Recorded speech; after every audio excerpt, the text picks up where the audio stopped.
Fantasy Alarm presents Empire Mixed Martial Arts 11 with War Battleground 7.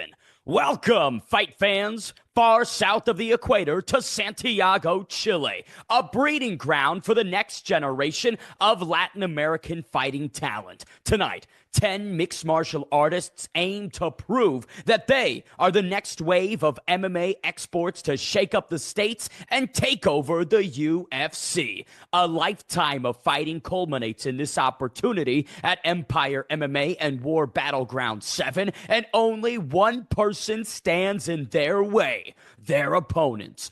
Brawls of the highest order are on the menu tonight. We are serving up stoppages. Ladies and gentlemen, it's about to heat up in Chile. Welcome to Empire MMA 11 and War Battleground 7. Folks, it's fantastic to have you all with us. Empire MMA 11 and War Battleground 7, just moments away from occurring. Ben the Bane Davis here, aside the action all night long. Joining me for this broadcast, it is Misfits color commentator Riley Osborne and APFC's own David Evans. Gentlemen, how are we? Riley, how are you? Ben, it's great to be here. I wish I was in Santiago myself, but this will have to do. I can't wait to get this started. MMA, always been a passion of mine. Can't wait to see these guys bang it out. David, I'm expecting some highlights tonight. What are you anticipating for this evening of combat sports?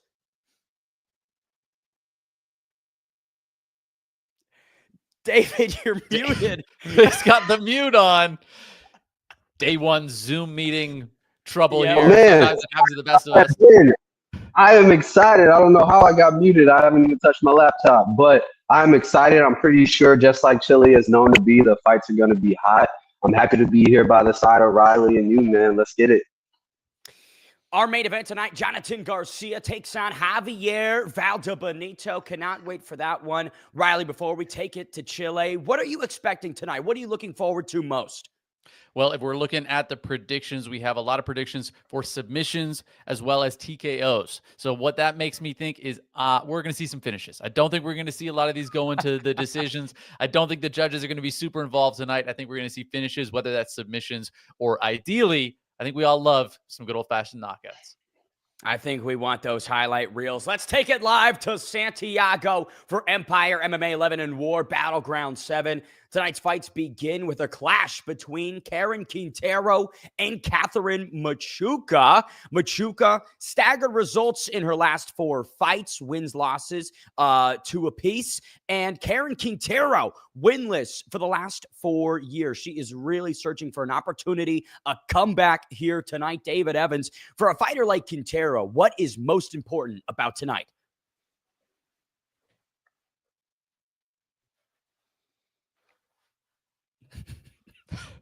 All right. Well, I'll throw it in there because honestly, I think that when it comes to winless in almost 6 years, it looks like to me here on the Tapology report that I'm looking at, you just have to get it done, right? The reality is at that level of not being able to get a win, you have to start reconsidering things if you're not able to get a win tonight. So I think it's really going to be a fire under her to be able to get this done. However, it still is not. I'm not picking her. I'm just going to throw that out there. I think that this is going to be a tough challenge for her. I think that 2-2 against the opponent, but 2 wins in the last 2 years is going to be a dramatic difference compared to being winless in 6. And to Quintero's credit, some strength of schedule. Titan FC, one of the more renowned regional promotions. She has appeared twice there. Unfortunately, again, it was first round stoppage losses both times. But being on that level, I'd say, Riley, and being in there with that type of opposition is at least educational, even if you aren't there long. Absolutely. And always willing and ready to take the challenges. That's what matters to me more than anything, right? Is are you coming in here and are you coming in to fight? And she does that every single time. So excited to see it. However, it's a tall order. I think this is going to be a challenging fight for her. Believe we are getting potentially some breaking switch up here in the order. Unsure if we're starting off with Quintero and Machuca. We'll wait for some confirmation from the truck for that one. But on a broader sense, Riley Osborne, when you think about Latin American talent, right? South America has produced some very exciting fighters, but not en masse. I feel we see every year 1 or 2 fighters bleed through. But this really could be the next wave to usher in a larger era for Latin American talent. Absolutely. I think it's really just beginning. We're really starting to just see the Latin American talent. I mean, it's been there in the UFC as well and other organizations that are at the top of the game. And right here at Empire MMA, I think this is a great way to establish yourself and show the skill that you're at, because there's so much talent. There's such a huge talent pool. And it's just, do they have the opportunity to expose that talent and show the world just how good they are? And I'm really glad that tonight we're going to be able to show the people and show everybody that some of these fighters could really be up and coming talent tonight. Some fantastic events in Medellin and Bogota for Empire Mixed Martial Arts. Guerra Campal, War Battleground, Chile's own. Sort of showing us that cross-pollination is possible. We can come together and co-promote in greater fashion. So you always like to see that camaraderie, Riley, between promotions. I always love that. I think that when you get to see all the talent across the board not be isolated from each other and make that work together, it can make such a huge difference and such a huge impact. I'd love to see it. I'd love to see it more, honestly, but it definitely makes a huge impact to be able to see some of those cross promotion. And Riley, like you mentioned in our open, when you look at the Picking Republic on Tapology, there are some anticipated washouts. That's the only way to call it, if upwards of 80% are selecting one individual, especially to win by finish. But if you are that opposite fighter, if you are the underdog in this scenario, what should be the focal point coming into tonight's fights? Well, you got nothing to lose. You got nothing to lose. And there's also the aspect, and this is one of my favorite aspects, is when everybody thinks it's inevitable that you're going to lose, usually that means that you probably have a skill disadvantage. So how do you make up for a skill disadvantage? We all know this. You got to make it a fight. You got to make it dirty. You got to get in there and you got to brawl. You got to make sure that you got to apply the pressure and you got to hurt him when you have the opportunities to, because you just have a huge disadvantage and you got to make it work when you can. This is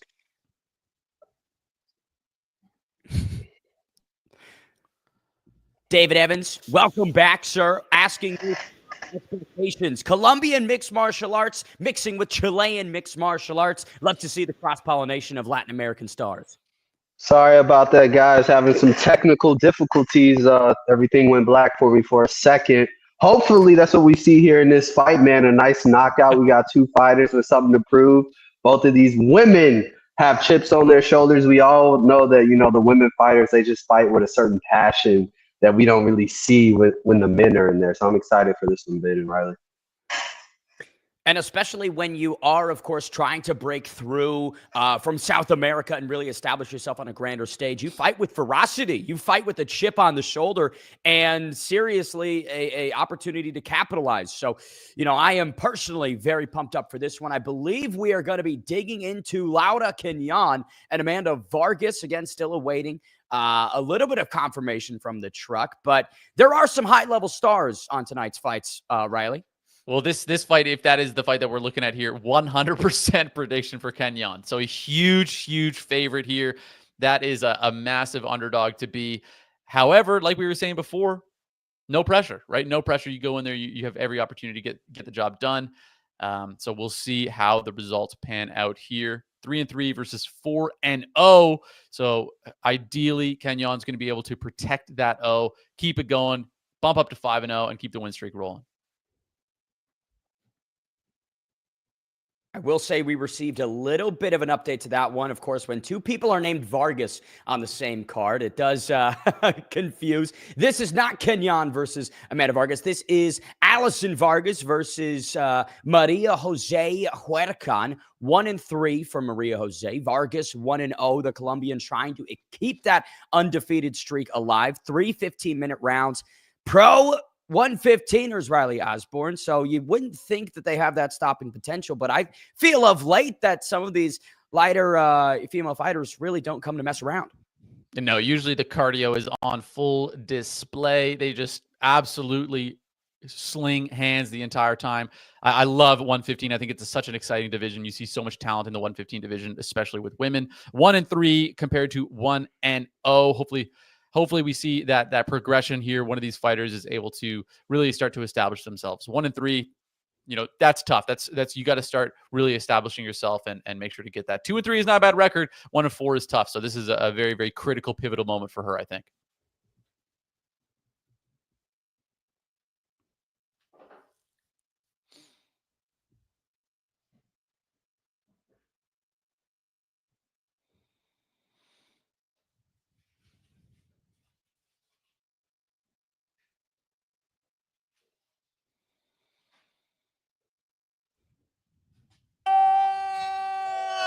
Empire MMA número 11, Guerra Campal. Somos sangre latina, guerreros del fin del mundo. Desde el cono sur, desde Santiago de Chile, América y el mundo. ¿Están listas las peleadoras? ¿Está listo el público?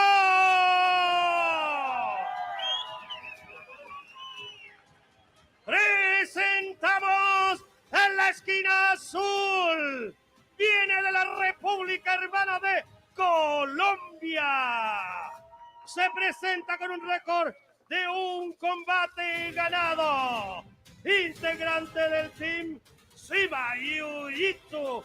Señoras y señores, aquí está la profesional colombiana Alison La Libaña Vargas.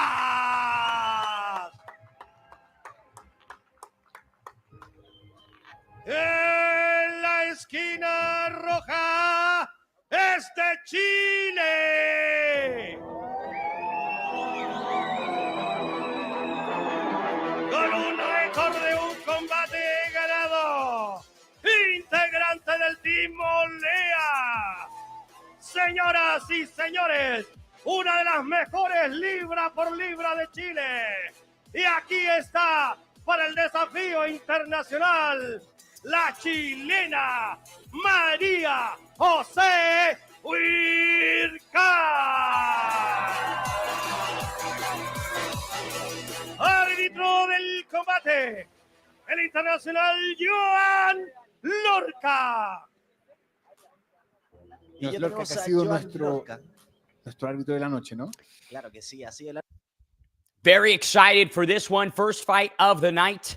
Alison Vargas aiming to maintain undefeated. Very impressive professional debut over Michelle Casamayor, the Colombian Barbie. She extended her through the scorecards and had a little bit more fight in her, so I expect ferocity from Vargas. But when you think about Maria Jose Huircan, she has had a lot of activity since 2022, so we'll see if that frequency helps. So round one underway.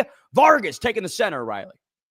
Absolutely, using her reach and size to her advantage quickly, but Vargas closing the gap and just sticking to her like glue. This has to be her style here. Clearly at a disadvantage at the range there with Huircan being the taller fighter, but if she's able to get this takedown, it could be a very, very important factor in this fight.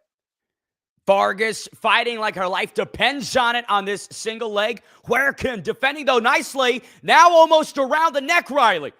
Huircan she's doing a great job at really damaging Vargas right now as Vargas is trying to close that gap, really punishing her knees to the face. This is brutal from the taller and longer fighter. She is absolutely decimating Vargas inside the clinch. Love the posture here, Riley. I mean, she is maintaining such a great base, cutting off all avenues for Alison Vargas. It's very traditional kind of Thai style framing, as you can see there, blended, of course, with mixed martial arts as it is. Vargas just doesn't seem like she has any alternative game plans here. She's not circling away, not trying to get any sort of distance. She seems to only feel any sort of confidence right in close, and right now it is not working out for her. She is getting absolutely battered up against the cage there, Ben. 3 minutes, 40 seconds left on the clock, and some more knees upstairs. I mean, shin to chin almost from Huircan. And I got to say, Riley, I love the integration of those elbows to the side from her. She is varying the violence to all levels tonight.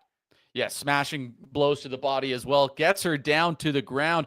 Honestly, I think at this point, she's just having her way. There's really not any adjustments that need to be made. Keep on hammering your opponent. Just soften her up and punish her for trying to get in close. Oh, great transition there from Vargas. Able to get on top. Oh, Wow, what a moment for Alison Vargas. This is what she was waiting for. The moment that Huircan made an errant move on the mat, now she's able to take control midway through round one. This is right where the undefeated Colombian wants to be. I got to say, it was looking for Huircan there. Like, it could be her game, but I had a brief thought that she should make space and just get some distance and reset. I think that was exactly what the game plan should have been there. Vargas able to get on top, and it just looks like Huircan has no answers from the bottom at all right now. She did great standing, but right now Vargas clearly great top control being applied here, great pressure. And if you reference the Picking Republic on Tapology, 100% of people expected Alison Vargas to get the victory here tonight. And while there was some tough early goings, this is the grit and resilience that led Alison Vargas to a decision victory over Machuca Mayor. And it's good to see that that's sustained, right? I mean, when you take damage in there, Riley, you can become uncomposed. You could lose the game plan, but Alison Vargas sticking to what she needs to do like glue. She took a lot of damage there in those early moments and was able to work through it. I think that being at this 115-pound weight category is definitely helping her out there, where she was, Huircan wasn't able to just lay as much power as we'd see in some of the heavier weight classes. Vargas was able to just kind of work through it, just absorb the damage and get the position that she needs to be in. I would like to see her a minute and 30 seconds left. I'm not seeing too much in the way of submission opportunities right now. I would like to see her just focus on getting some damage in here, because at this point, Huircan still had a lot more damage earlier on in the round. Of course, top position is great, but I'd like to see some more damage from Vargas. Huircan, again, not really building a base or making space to get back to the feet. The overhook around the head with her right arm is just trying to maintain posture, it seems like, Riley. Well, exactly. And she's even got the legs tied up right there, really giving nothing in the way of even attempting to get back to her feet, just trying to hold Vargas's head in tight to limit the damage on her. It's not what you want to see from somebody who is on the bottom right now. You'd ideally want to see some better movement, because right now Vargas knows, okay, this is just round one, round two. I'm going to do the exact same thing. All I have to do is avoid the damage. A little bit of buffering here, but she just has to avoid the damage and then be able to apply the pressure. 35 seconds to go in round number one. Alison Vargas, 45 seconds, experiencing adversity early, but turning the tables quite quickly. Got to mention her really decorated amateur career, 6-1 overall with many finishes, IMAF experience, the International Mixed Martial Arts Federation, which is the almost Olympic equivalent for MMA fighters when they're coming up. So she is bringing a lot into this second pro fight, even if it is only her second pro appearance. And that's such a huge critical factor, Ben, that you just mentioned there. I mean, that wealth of knowledge. The MMA records often do not tell the whole story. I think that that's a great piece of information, because it's playing out perfectly right now. I mean, Huircan just has no answers at all right now. And if the second and third rounds go like this, I think we will know who the winner is. She's got to get back to her feet. She's got to figure out how to stay there, and she's got to make sure to maintain that distance in this next round. Let's see how it goes. Couple replays here from the early frames of the first round. Vargas again pushing to the center, where Khan tried to keep distance, tried to frame off, and Riley did such a good job for the first 2 minutes, but you make one mistake on the ground and you find yourself planted to the canvas. I mean, some of these shots are so damaging. You can just see that, just applying the pressure. I think that it's going to give her a bit of confidence in the sense of knowing that when it's standing, Vargas doesn't seem like she really is even trying to fight her at that point. It seems like she just is so desperate to get it to the ground that's what she's trying to apply. But at the end of the day, it was definitely Vargas's round in that second half of the round, and a very, very dynamic round. I mean, I've never seen a round so dramatically different where you can see the strengths of each fighter's playing out so clearly, right? Vargas clearly at the advantage on the ground, where Huircan standing, again, it didn't even look like Vargas wanted to be there at all. And for me, the characteristic I start to think about as we come to this second 5-minute frame is cardio, stamina. Who can continue their game plan effectively? Will the grappler fatigue because of the sustained takedown attempts or progression of movements on the canvas? Or will the striker fatigue because of the time spent getting mauled and grappled down to the floor? Trying to get those Sorry about that, Ben. Second round underway. Vargas taking the center. Huircan going up high with the kicks, Riley. Immediately closes the distance. Vargas, as you said, if these takedowns are difficult, it's going to be hard for her, but it is not. She gets her down easily within the first 15 seconds of the round. right into side control for Alison Vargas. Better position here than the first round. Huircan trying to wall walk on the cage, but only finds herself farther out in open waters. Not where you want to be, Riley. Absolutely not where you want to be. I mean, she's in the center of the cage, still doing the same thing, just trying to be 100% defensive. And she's burning energy right now. She's burning the arms out right now, just being so purely defensive. She's got to find a solution to get off the ground. This is simply not going to work out. The pressure is absolutely brilliant from Vargas right now, just keeping her completely controlled, really giving her no options at all. But Huircan not doing yourself any favors. This is great positioning from Vargas. Great start to the second round. Marie Jose Huircan has been submitted in her last 2 fights. So that might be an avenue to victory that Vargas is identifying. There's a couple subs I feel available to her here if she makes a couple strategic moves, Riley. I think that she's playing it really smart right now. I think she's just trying to fatigue her opponent. As we were mentioning with that fatigue, if you're she's making some good movements here. Huircan really got nothing for her, but it looks like Vargas, yeah, exactly. Beautiful, gets the full mount. Absolutely brilliant movement from Vargas. Now she's really reining that damage in. Look at those elbows, Ben. Oh, nasty work from Vargas. Huircan is covering up, but there is nowhere to go. Alison Vargas is just mauling her. Absolutely no answers right now. If this keeps going like this, you could absolutely make an argument against stopping this fight. I mean, this is an absolute mauling. There she goes for the armbar. Submission attempt from Alison Vargas. 3 minutes on the clock. This is a terrible, horrendous, very bad spot from Maria Jose Huircan. Oh, and she's got it broken, and there it goes. Extended. That's it. Second round submission, and still undefeated. Alison Vargas finding her first finish as a professional. Beautiful, suffocating performance from Vargas there. As you can see, extends the arm beautifully. Huircan just immediately tapping, knew the fight was over. Absolutely great performance from Vargas there. Dominant win. And Riley, that's one of those submissions with the torque, the leverage that you have. If you don't tap out, then your arm is going to be going home with your opponent. Yeah, absolutely. That arm would have been broken in about 30 seconds there. Great, right decision. It was over. Let's see if we can hear from the ring announcer here to get the winner official. A los 2 minutos 10 del segundo round, ganadora por ámbar, la profesional colombiana, Alison Alimaña Vargas. Now 2-0 as a professional. Alison Vargas notches her first stoppage as a pro. I will state criticism where it is due, Riley. Like you mentioned, there was no interest in striking from Alison Vargas tonight. The grappling was her first priority and her only priority, and I think that's something that I'd like to see her evolve into, right? You got to have good stand-up with good grappling.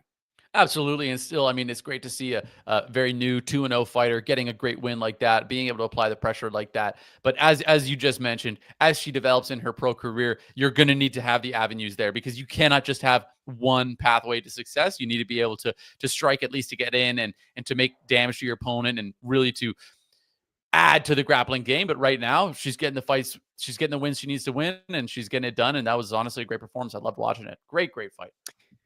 And for Maria Jose Huircan, this is a tricky spot to be in. 1-4 overall as a pro with 3 stoppage losses in a row. You just have a couple questions maybe about what the intention is, right? What is the goal in mixed martial arts for her? Yeah, clearly kickboxing dominant, but great in that realm. I mean, she looked like she had great striking. She looked like she was very comfortable on the feet, but just frankly had absolutely nothing once it got down to the mats. And that's something, again, this is mixed martial arts at the end of the day. You need to have that variety in your skill set. And it kind of goes for both of these fighters. That was really just such a purest example of grappling versus striking. I love to see it. As somebody that's loved striking my whole life, I don't like that the grappler was able to be so dominant there, but that is what it is sometimes. Wrestling and grappling and jiu-jitsu and all these grappling sports are so dominant when applied effectively, and that's exactly what we saw right there. Does kind of remind me of the early days of UFC where you had Royce Gracie just taking out much bigger and seemingly stronger opponents, but all would fall when there was a grappling deficit that he could exploit. And like you mentioned, it is quintessential mixed martial arts. Absolutely. 5 fights to come here at Empire MMA 11 and War Battleground 7. Next up, it is that aforementioned clash between Karen Quintero and Catherine Machuca. Guerra Campal. Llamamos a la jaula de Guerra Campal, número 7, a la profesional de Colombia, Karen Quintero. Y ahí tenemos a Karen Quintero with a sterling start to her career, 2-0 to kick it off with one finish. But then, Riley, she has run into nothing but adversity, tough waters, tough tasks, and is on the losing streak of, I believe, 5 fights coming into this one. So a lot rides on getting her hand raised against Catherine Machuca. Absolutely. This is going to be a critical point. We touched on it earlier.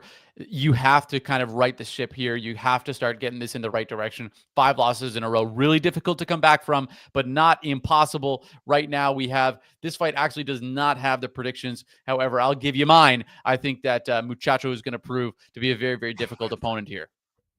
I love it, Riley. The personal pick from you. And I got to mention again, with Quintero, she does have some high-level international experience. Titan FC, a very accredited promotion. The fact that she has made it to the States and competed there and is now bringing that knowledge back is good for her. That is the X factor in the back pocket, as she has been to some of these bigger shows. Now she needs to show the youngster what that is all about. Here she is, Catherine Quintero.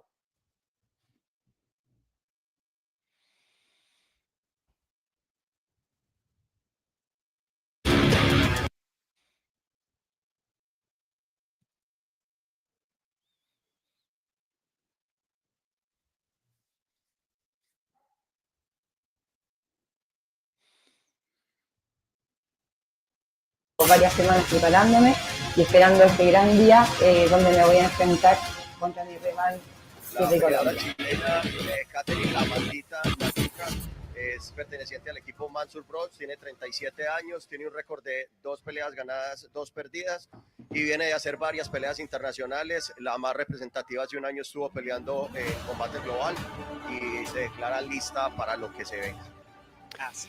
Here she is, Catherine Machuca, 37 years young, representing Santiago, Chile, alternating wins and losses for the last couple years, but riding the high of a first-round submission over Luz Bakasile in December of 2024. Now, Catherine Machuca aims to kick off the 2025 Combat Sports campaign with another victory in a row. Riley Osborne, what are your expectations from this Chilean mixed martial artist? I think that the busy schedule, the successes that she's been able to accomplish here are really going to be a telling factor in her preparation and also her confidence coming into this. She has yet to be able to win 2 in a row. This could really be a great defining moment for her in her career to start to build that pace, right? Build that base of success. Those multiple wins in a row can make a big difference when we see a lot of these fighters start to build and succeed in their careers. And that's ideally what we'll see here from her today. And one thing that we haven't touched on as much, there are a lot of Colombian representation, but they are coming in to the backyard of the Chileans. This is her home. This is where she aims to make the mark. Karen Quintero, 1-5 overall. Catherine Machuca, 2-2. Bit of an even height and reach on both sides. Mauzar Bros is where Catherine Machuca is representing. Pareja Top Team is where Karen Quintero sharpens the skills. We see who gets the hand raised in this 3-5-minute bout. Empire MMA 11 and War Battleground 7.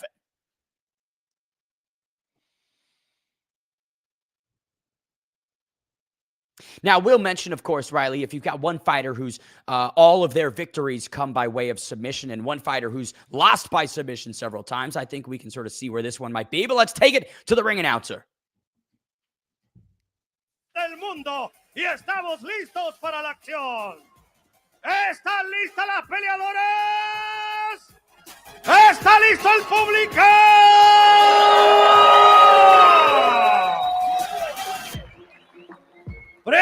Presentamos en la esquina azul.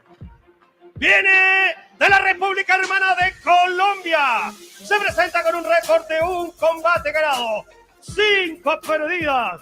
representa al Team Pereira Top Team. Señoras y señores, aquí está la profesional colombiana, Karen Quintero.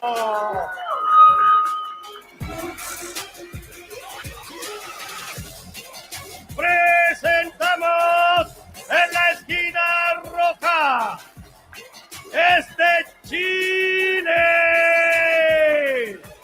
Se presenta con un récord de 2 combates ganados, 2 perdidos. Integrante del equipo Mansur Bros. Señoras y señores, aquí está la chilena, Catherine, la maldita Machuca. Árbitro, el internacional Joan Lorca. Y ya tenemos al árbitro Joan Lorca. Second fight of the night here at Empire MMA 11. Karen Quintero aims to stop Catherine Machuca. You've got Machuca in the red gloves and Karen Quintero in the blue. Riley, I am excited for this 115-pound affair. I think we're going to see some more great grappling on display. Both fighters tentative at the start here. Quintero taking the center, engaging, being offensive, spinning back fist from Machuca. La Maldita now defending the head and arm throw attempt. Yeah, a bit of a sloppy attempt there. She's really clinging onto it too, even though it's pretty clearly not there anymore. As you can see there, she doesn't get it. Not looking comfortable on her feet, Quinteros, at all right now. She looks very uncomfortable on her feet, Ben. Shades of the first fight that we watched, right? A grappler trying to take it to their territory. But some good right hands and combinations there from Quintero. Says she does get it down to the mat, but Machuca ends up on top now, firing away with the left hand, Riley. Machuca just showing so much more poise and skill right now. So much more aggression as well. Just tying the arm up brilliantly. And she gets the tap. Ho, ho, ho! What a sneaky submission. A first-round stoppage for La Maldita. I mean, boy, who could have seen that one coming? What a finish from Catherine Machuca. Riley, break it down. Look how she ties the arm up here and is able to get the tap just by extending the hips. I really thought she was just trying to get some arm control there, but she saw something, of course, that we weren't able to see, got the arm bent in a disgusting fashion and forced the tap. That was done in under a minute, I believe. Just such great aggression and such great forward pressure. Quinteros just had no answer for her. And we have seen these creative armbar setups so many times in the history of MMA, and especially in that position, right? If you put the fulcrum over your thigh and then use your hips to, again, force that pressure and create that snap, then you will get the tap. Let's send it inside and make that first round stoppage official. Junto a Carlitos, la voz número 1. Señoras y señores, en el combate internacional, ganadora por Kimura, llave de brazo, la chilena, Catherine, la maldita Machuca. Again, what a fantastic finish. Didn't seem to be many striking exchanges here, Riley, but once it hit the mat, it was game, set, match. It was crazy to see Quintero even try to take it down there herself earlier in the fight. Clearly not her realm. However, I think there was just a huge skill difference here. Machuca, just dominant performance from her. Great to see. Can't wait for the next fight. Great to see her also get 2 wins in a row, 3-2. That's really starting to establish that progression, right? I mean, 2-3 is a much harder look than 3-2. 3-2 just shows that clear progression. Has a winning record. Let's see if she can keep it. Absolutely. Next up on the docket, it is a firefight between Carlos Tardio and Christian Barraza. Cannot wait for this one. Santiago, Chile will be lit ablaze by these two fighters. Ben Davis rolling those R's like a pro. He's been doing his work. Doing the homework. I'm trying to do the homework, and bring the best that I have, But when you think about this next matchup, right, Carlos Tardio, Wonder Boy, is riding such a streak, 9-1 overall as a professional. If you looked at that on paper, you would say this guy could really be knocking on the door of the next level. Absolutely. And going in here against somebody that, of course, 9-8, but a poor performance in his last 5 outings with 1 win and 4 losses. A win in his last fight, which is good to see. 81% to 19%. That's what Tapology is telling us here for the predictions of this fight. So Tardio, obviously a clear favorite in this fight. And I think that really, as you can see here, fighting out of Bolivia, clearly 2024, great year for him. 5 wins already. Let's see if he can kick 2025 off in the same style. You know, I think it's interesting that the Picking Republic on Tapology has such a lopsided swing, because if you look at Christian Barraza, while the record might be dead even in wins and losses, he's only been stopped 3 times as a professional, right? And so when you think about that, 17 pro MMA bouts, and he's only been stopped 3 times, right? This guy's tough. He's durable. He's fought some high-level opposition. Look no further than Kyle Estrada at Combate Global, right? So I do think that there might be a little bit of a disconnect between what people are looking at on Tapology and what Christian Barraza is going to bring inside the ring. And if you just look at him too, he's clearly in shape. He clearly takes himself very seriously. He takes this sport very seriously. He's got a lot of wins. He's still young. I think that there's absolutely that X factor to him that could make this fight more difficult than on paper it would look. For the official introductions, let's send it inside to our ring. De Bolivia, Carlos Hunter Boy Tardio.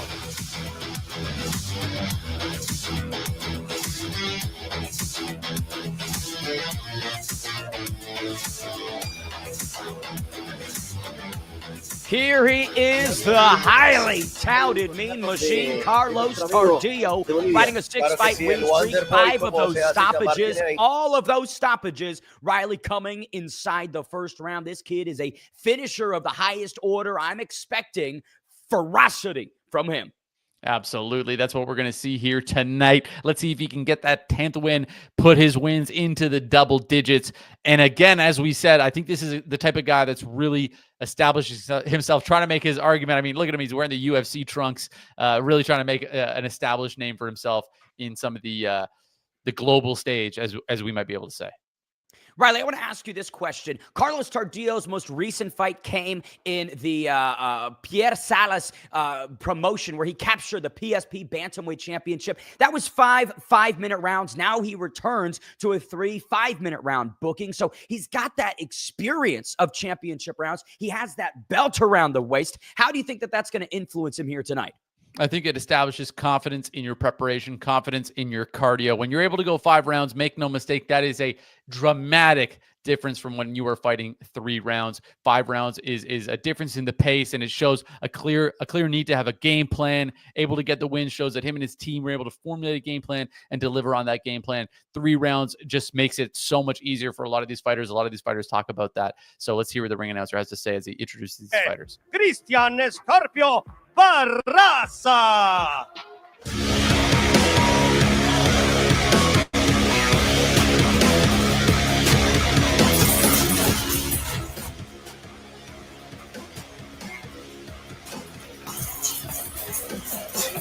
Estoy listo para Guerra Campal. Voy a hacer mi participación en el evento por primera vez. No había peleado en Guerra Campal y estoy muy emocionado.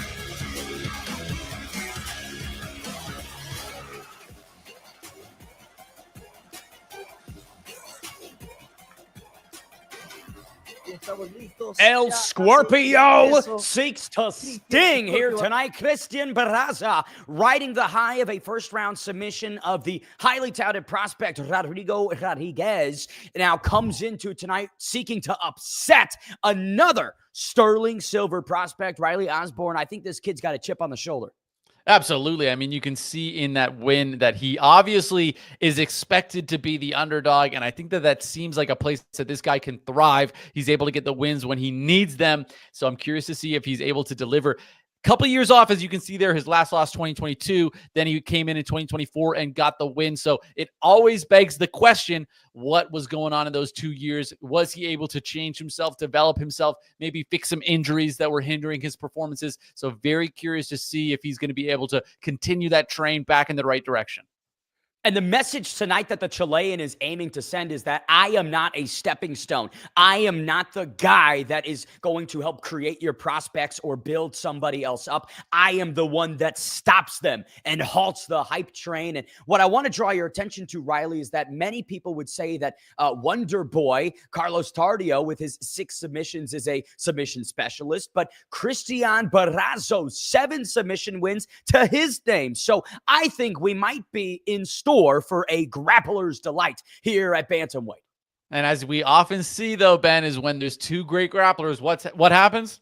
They kickbox. So I'm very curious to see if there's going to be a clear dominant grappler in this fight, or if they're going to kind of cancel each other out, as we've often seen, especially in the higher levels of MMA. Sometimes when it's so evenly matched on the ground, these 2 guys have to take it up top. And talking about the top, we take it to our tail of the tape. Cristian Barraza representing Santiago. Carlos Tardio, Santa Cruz de la Sierra. 9-1 record for Tardio. 9-8 overall for Barraza. Pretty even in terms of height and reach. Barraza representing Team Barrio Franklin. And Carlos Tardio representing Valencia CEC. I am expecting fun from this one. Whether it's, 2 grapplers canceling each other out, having a stand-up affair, or a real treat of jiu-jitsu. I want some fireworks. Let's send it inside. De Chile, desde el cono de sur para toda América y el mundo. Estamos en el main card. Empire número 11. Somos sangre latina, guerreros del fin del mundo. Y estamos listos para la acción.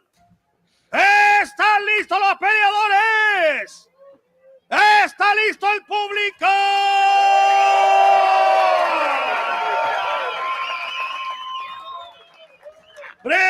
Presentamos en la esquina azul. Viene de Santa Cruz, Bolivia. Se presenta con un récord de 9 combates ganados, 1 perdido, representando al Team Violencia CS. Señoras y señores, aquí está el profesional de Bolivia, Carlos Vanderboy Tardio. Su rival en la esquina roja es de Chile, con un récord de 9 combates ganados, 8 perdidos. Integrante del Team Barrio Franklin.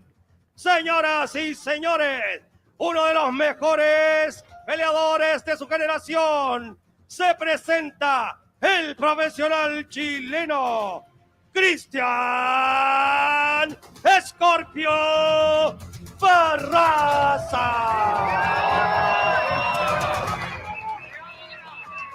Árbitro, el internacional Joan Lorca.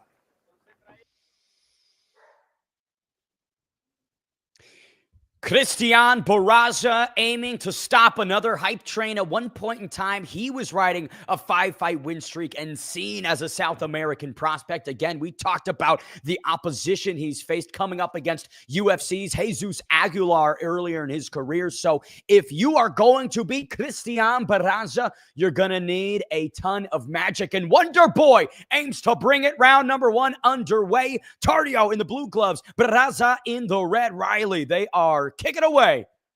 Both fighters clearly showing some established range here at the start. Dives in for the clinch. Barraza trying to get the fight to the ground. Let's see if it's where he's able to dominate. Looking like a bit of a size advantage here for the 8 years to the senior fighter. Oh, he's taking huge elbows there. Oh, Tardio now turning the momentum, falls into full mount, pounding away early in round number 1. Barraza, a world of trouble from Wonder Boy. Barraza trying to climb up the fence there with his feet, but he just has no answers right now, getting huge shots landed on him. This was a massive miscalculation from Cristian Barraza. Now Tardio takes the back, locks in the legs. Riley, we might be seeing another first-round submission. And there he gets it. He looks like it's in pretty deep. Is the squeeze going to be enough? Can Barraza... Barraza has the chin. He's got the chin. He's got the chin. Sorry about the leg there, ladies and gentlemen. He's got the chin in just deep enough, but is he going to be able to squeeze it out of him? And it looks like he does. Wow. Wonder Boy with a magical first-round stoppage of a true seasoned combat sports veteran in Cristian Barraza. Fantastic. 10-1 overall with 7 submissions. Riley, this kid is ready for something bigger and better.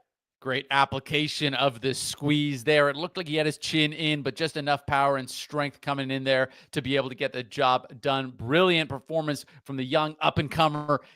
10-1 now. Can't wait to see what's next for him. Great performance.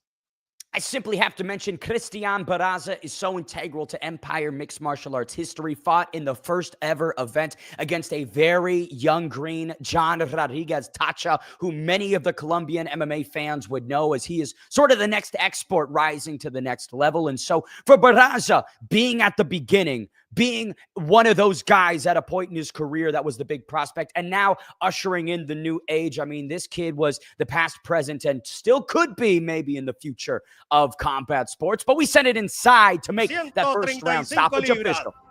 Ganador al minuto 15 del primer round por Mata León, el profesional de Bolivia, Carlos Vanderboy Tardio. No wonder on how Carlos Tardio got that stoppage. It was clinical. He took advantage of a miscalculation from Barraza, and now 10-1 as a pro. Beautiful work. I will mention, Riley, usually when you wear the UFC trunks on the regional scene, it's a curse. I've seen so many highlight knockout losses of guys wearing UFC trunks, but that seemed to work out in his favor tonight. Yeah, very, very bold statement to make. I think that we were talking earlier about how it was going to be which one of these fighters was able to dominate on the ground, and it was just so clear that Tardio was the better grappler in that fight, was able to take advantage of it, and he just applied so much damage so quickly that I think that Barraza just didn't have the answer anymore and had to give up the neck to get out of the position he was in, and Tardio took great advantage of that, man. I mean, he did a great job. He stopped it when it was needed. Let's dive into the next fight here, Ben. Absolutely. A true Empire MMA veteran, Laura Cañon, seeks to stop Amanda Vargas and continue her sensational pro MMA career. 4-0 so far. She's ventured into boxing as well. A decorated amateur background, going undefeated there. Laura Cañon is the next greatest thing that Colombian MMA could potentially have, Riley. So when you have high expectations, you know what that means. Yeah, you better perform. You better absolutely deliver. She is a humongous favorite in this fight. And I think that people are going to have, honestly, they're going to have no empathy for her if she doesn't get in there and get this fight done quickly. However, Amanda Vargas has some wins of her own. This is not an easy fight at all, I don't think. I think that Vargas is going to be able to show herself and show her skills to the best of her ability. But it's a tall, tall order tonight against Cañon. Absolutely. Co-main event up next. 2 more fights to go here at Empire MMA 11 and War Battleground 7. Ben the Bane Davis here with Riley Osborne aside the action, bringing you the viewing pleasure. So pumped to be here, Riley. Again, can't state more how this is just an exciting thing to be a part of, right? South American talent, the new wave of Latin fighters. It is something special for sure. Absolutely. I mean, I love South America so much, and it's such a pleasure to be part of a up-and-coming organization that's showing so much skill and so much talent, and also just how gritty and determined a lot of these South American fighters are to be able to show their own skill set. And I think that providing them that lens is just awesome, and it's such a great part to be part of it. You know, it's interesting how I feel in combat sports. There is this essence of fighters south of the United States border that they have the fighting spirit, right? We talk about the Mexican fighting spirit so often, right? Canelo Alvarez, somebody that represents and brings that flag to all of his bouts. But again, it's not just Mexico, right? All of these fighters in South America bring that durability and that grittiness, and especially when you are trying to prove that you're ready for the next level and you are deserving of larger opportunities. I think that just stokes the fires more. Absolutely. There's just no two ways about it. These guys are brilliant fighters, these guys and girls, and they all have it. They all have such a fighting spirit. Let's throw it to the ring announcer to get these next fighters introduced. Será en la edición femenina internacional. Llamamos en primer lugar a la esquina azul a la deportista de Brasil, Amanda Vargas.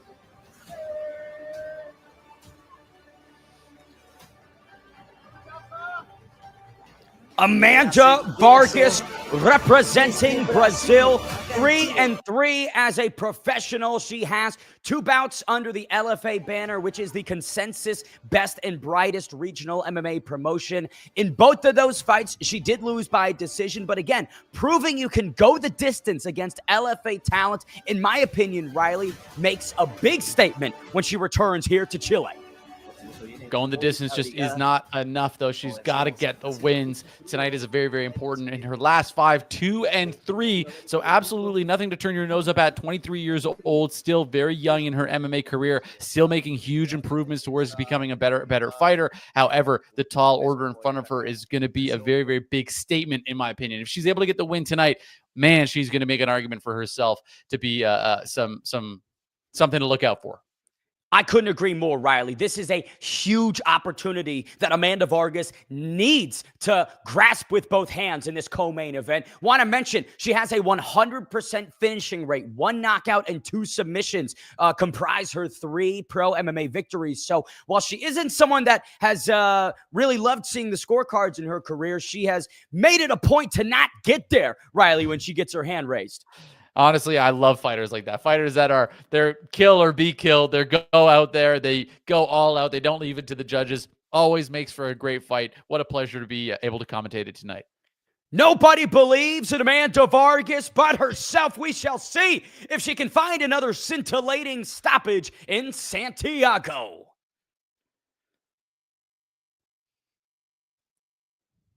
Laura Nikita Cañon.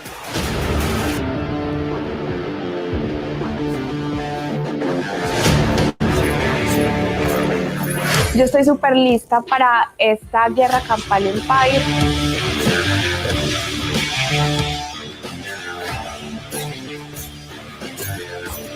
Es una buena plataforma para demostrar de todo el trabajo que se ha realizado durante este campamento.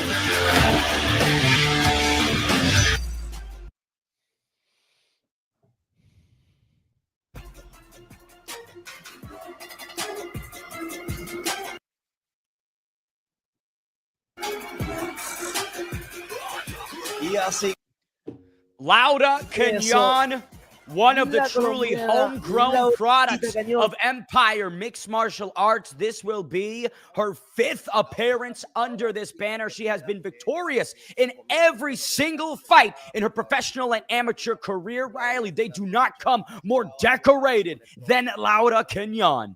Look at the aggression on display, the physique on display. The preparation is clearly there. 4-0, all wins in the last 2 years. Just absolutely brilliant performances. And this is the type of thing that we'd love to see, that building of the confidence, coming in under the bright lights and continuously getting those wins, because that's going to build that confidence in preparation as she continues to explode in her pro MMA career. Talk about someone that just put a stamp on the scene. Her first 2 Empire MMA appearances were first-round TKOs. She looked unbelievable against Emilce Chirino and Rudy Ayerve, and then ran into some arguably tougher opposition with Dolce Encarnacion and Yosemary Lauda, but again, made work of both those females, maintained the undefeated record, and Riley, like you mentioned, the X factor is confidence. Cañon has that in abundance.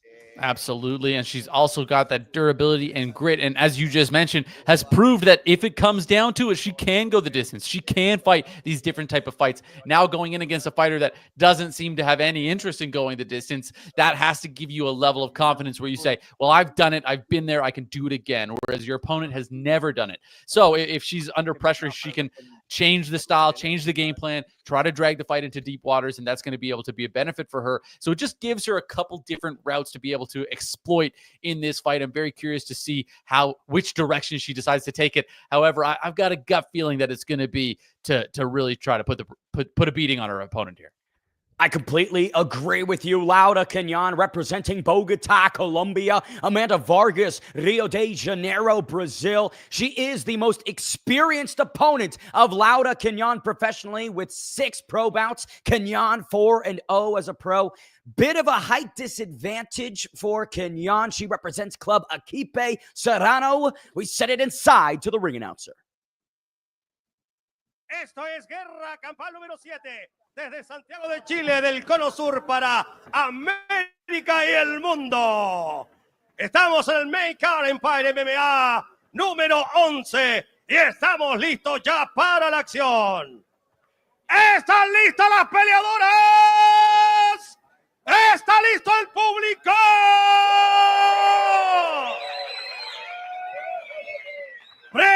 Presentamos en la esquina azul. Viene de Brasil. Se presenta con un récord de 3 combates ganados, 3 perdidos.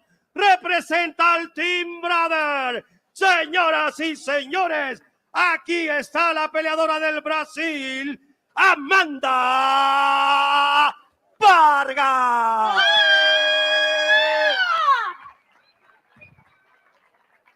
Su rival en la esquina roja viene de Colombia.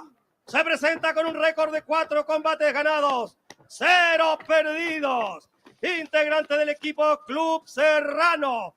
Señoras y señores, se presenta en Chile la profesional de Colombia, Laura Nikita Cañon. Árbitro de República Dominicana, Tommy Santana. Y ya tenemos a Tony Santana, que es el árbitro de este encuentro.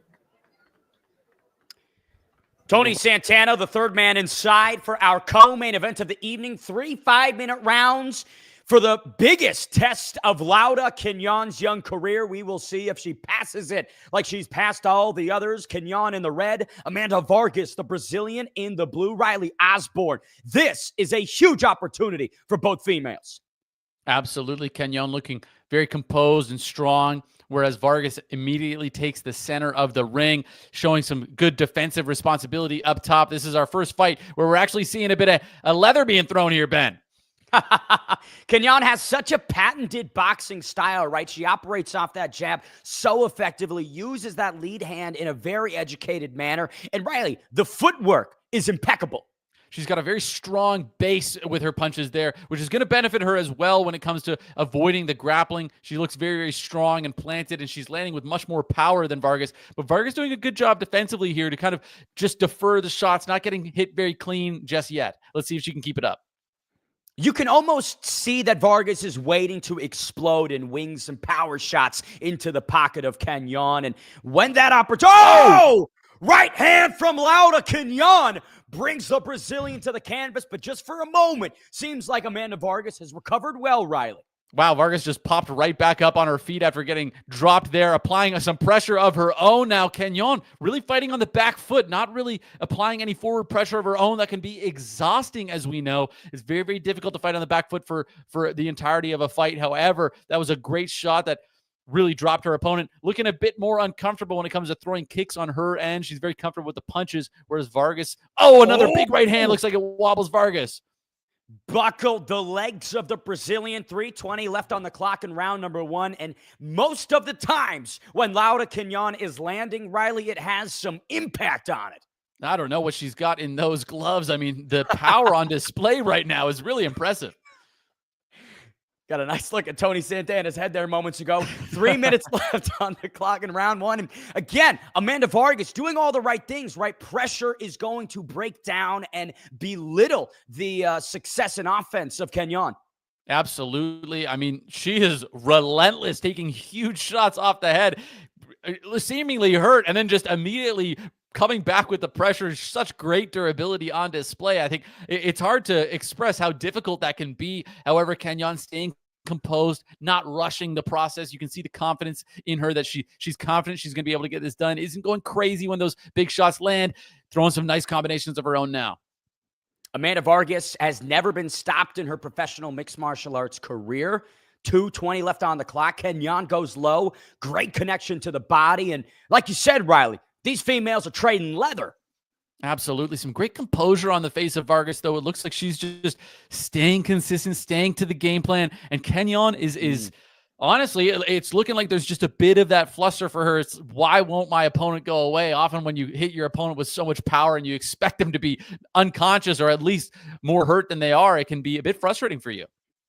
But this is what you want to see from Vargas. Maybe she's outgunned on the feet, but taking it to the mat, shooting takedowns, making Laura Cañon think a little bit more could open up some other opportunities for victory. Deep in on this double leg, Riley, how can she get this to the canvas? She's just got to, honestly, I think she's got to get out of it from here. It doesn't seem like the damage is worth it. She doesn't really have a very strong base, whereas Cañon just looking like the much more physical fighter of the two. I think that Vargas kind of has to get back to what she was doing, just applying the pressure in a more constructive way. Right now, she's just taking huge shots. And as you can see there, Cañon just clearly the stronger of the two women. But Vargas doing a great job at landing some great pivot there. Gets her down to the canvas. Beautiful, nice judo throw with 60 seconds to go. Now, this is the moment for Amanda Vargas to really unload. Posture up and lower some elbows onto Laura Cañon. But Riley, like we mentioned, Cañon is not just a striker. She possesses a pretty deep arsenal of all different types of disciplines. Honestly, it's looking like the absolute just crushing pressure of Vargas right now is starting to wear on Cañon a little bit. I mean, that takedown was... honestly, it just seemed like a bit of a mistake on Cañon's part. It kind of came out of nowhere. And now you're seeing Vargas just applying the pressure. Very, very composed and honestly, very impressive performance so far from Vargas. Cañon looking for a submission. Armbar is up. Vargas trying to hold on. She's never been finished in mixed martial arts before. Laura Cañon with 20 seconds left in round number 1. Can she become the first? That was a great transition. I mean, it looked like Vargas was doing very well on top, and Cañon did a great job to make the most of it and get very in deep on this. Is she going to get it before the time runs out? Nice job from Vargas to stack the guard of Cañon, right? Really put some pressure on those hips and avoid the severity of that submission. But Riley, that was tight. That was close. That was absolutely close. I mean, she was able to do just enough to get it out of there. I don't really understand why the grappling became an option. It seems so high risk there when she was doing great on the feet, obviously getting hurt, but I just think that crushing pressure is going to be what she needs to be able to be victorious in this fight, because looking at that first round, it looked like Cañon just objectively had the more skills in this fight, the more power in her punches. However, still, I mean, honestly, what a great first round. Great fight from these two women so far. Absolutely agree from you. Second round up next. I want to ask you, what is the maybe path to victory that Amanda Vargas should try and stick to? Because, right, the striking didn't really work out for her. Now in such a deep, tight submission, maybe the grappling isn't as advised. What would you suggest to her if you were her coach? I would say just use cardio as a weapon. Just apply pressure constantly. I mean, yeah, absolutely. It can look like the striking didn't work out for her, but we've seen so many fighters in the past, they just out-durable their opponents, and she's never been finished, so she's clearly a very, very durable fighter. Just lean on that, try to wear your opponent down, and then be able to get the win. I mean, Cañon clearly started off very, very strong, but even now you can see a little less hop in the step, right? A little bit more fatigue on display from Cañon right at the start of this second round. We still have a long way to go in this fight. Some labored looping shots from Laura Cañon to kick off this second frame. Vargas again bobbing and trying to throw explosive shots backwards. But Cañon, up until this point, defensively very responsible. Absolutely. Both fighters, honestly, have had great moments of defensive responsibility in spots. However, Vargas obviously got caught a couple times in that last round. Oh. Big explosive movement from Cañon. And that's the thing. It looks like Cañon is just incredibly explosive in all of her movements. That can be very difficult and wear down on you. Mouthpiece pops out. Tony Santana gives it back to Vargas, and we continue. Seems like maybe an avenue to shut down that right hand for Vargas would be throwing up some left high kicks, right? You force Cañon to block it with her right arm so she can't answer back with it. But again, maybe that's just a thought. No, I've always loved the route of throwing high kicks to force your opponent to kind of glue those arms where they are. You can't really counter very well off high kicks. They almost always have to be addressed, either getting out of the way or blocking them. You can't exactly catch them like you can other kicks. So they can be great at really holding your opponent where you need them to be. But Cañon looking like she's getting a bit of a second wind here. I mean, some great combinations coming from Cañon right now. Nice touch there by Vargas. 3 minutes and 20 seconds left in this second round. And again, some patented clear boxing fundamentals from Cañon as she connects with another right hand. Clinch there for a moment, but Vargas gets shrugged off. Good aggression on display from both ladies here. I mean, this is honestly just a very, very gritty fight now. 3 minutes left in the second round. A long way to go. I mean, we're just entering the halfway point, and both of these women already absorbed a ton of damage, absorbed a ton of volume. And look at the right hand that lands clean. Another one follows it up. Look at Cañon's instincts here, hurting the Brazilian. Once again, buckling the knees. Vargas goes for the takedown. Cañon saw it a million miles away, Riley. I mean, that was obviously a desperation takedown. Vargas feeling the pain, trying to close the distance, and starts landing some combinations of her own. Incredible durability on display from Vargas. And this is the experience that Vargas brings into this. She has been hit by these mountains before and these behemoths, but has pulled through. Now Cañon looks to be stumbling around, Riley. Absolutely. As I was saying, I mean, when you're exploding like that, it can be incredibly fatiguing. We still have 7 minutes of this fight remaining, and it looks like Vargas is just surging in this moment after getting hurt very badly a second ago. Beautiful kick off the exit there. 2 minutes to go in round two. Vargas stings downstairs, then heads up high. What a... Oh, mouthpiece out. Tony Santana once again. Brief pause in the action, but Cañon is eating combinations, Riley. Absolutely, she is. She's still keeping that guard high. She's, not absorbing 100% of these shots. She's still throwing back with her own power, but the body language is dramatically different. And those body shots, those kicks to the body seem to be sapping the energy out of her. That right there was another shot of desperation, trying to get the clinch in, trying to avoid that dominant forward pressure from Vargas there in the second half of the second round.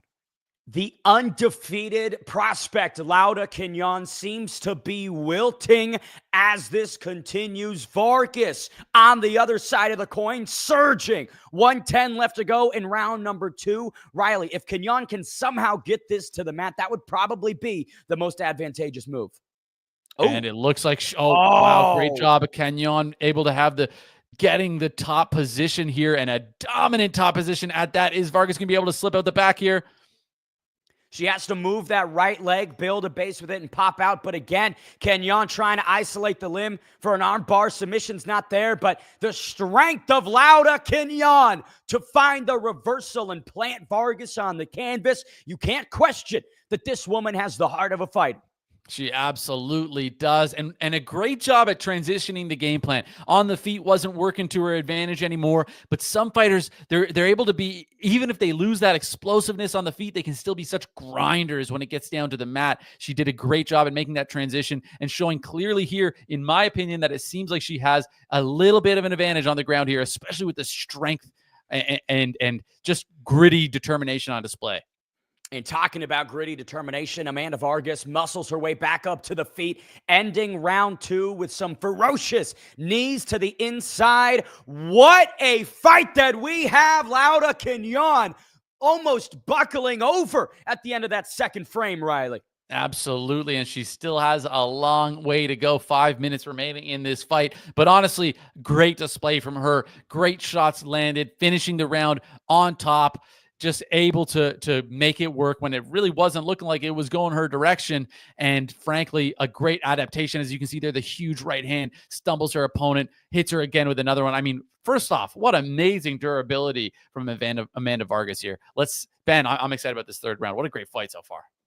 Gotta note and commend. I mean, she is made out of titanium. The Brazilian just swallowing every shot that Cañon is giving her, which, Riley, if you are a fighter and you are tagging your opponent, buckling their knees, dropping them at times to the canvas, but they just don't stop coming, that almost has to break you mentally. Exactly. She's really going to have to dig deep here. She's going to have to address with her coaches, because you could very easily argue that she's still up on the scorecards in this fight. She just has to keep it together this round. She can't let the fatigue get to her. She can't let that just durability get to her. It's going to be an interesting third round here. Tony Santana gets us set for our final 5 minutes of this co-main event. What a fireworks action level that we have. Barn burner indeed. Cañon stings with a right hand right off the bat. But if I'm Vargas, I feel the momentum all on my side. She's got to just start to apply the pressure as quickly as she can here. Just get after her. No time wasting around. You only got 4 minutes. You don't know if you're up on the scorecards, and you've got an opponent in front of you who, in my opinion at least, clearly looks fatigued. Not as much pep in the step of the undefeated prospect, Laura Cañon. Again, this is her biggest test as a professional, and Vargas living up to the Steely-like reputation. Cañon doing great there. It's still picking her shots really well here. Those two thundering jabs seem to snap the head of Vargas back, and she's staying composed. She's not really applying pressure. She's just fighting when she needs to fight, which is why I think that Vargas really needs to bring that out of her, because Cañon's doing a great job right now at fighting in spots and having success in those spots.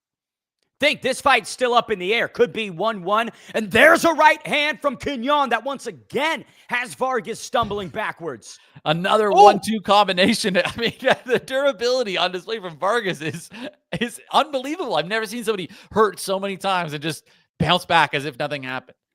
And some serious deep breaths from Laura Cañon as she retreats to the cage. Here comes that pressure from Vargas. Right hand from the Brazilian. Weird attempt with the spinning back kick there. I mean, she needs to just stay perfectly sound right now. 1-2, exactly like that. Brilliant combination lands. Ripping the body. And another body shot. This is great work from Laura Cañon. Those crosses are nailing the Brazilian, but Amanda Vargas answering every single time. 3 minutes with which to work, and Riley, I think this is still up in the air. Absolutely. I mean, both of these fighters are digging so deep. No quit in either of them. Fatigue on display of both sides. Shoots the double leg takedown. Is she going to get it? Gotta have the hands locked. There's an elbow to the midsection from Cañon. Vargas trying to trap one of the legs and destabilize the base.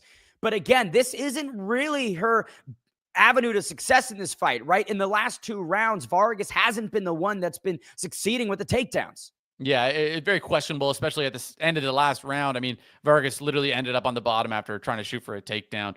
Seems like a space where Cañon does well. And honestly, it looks like Cañon's able to get a little bit of a rest here right now. She's landing with power while not really being in that much danger. See if she's able to get this takedown.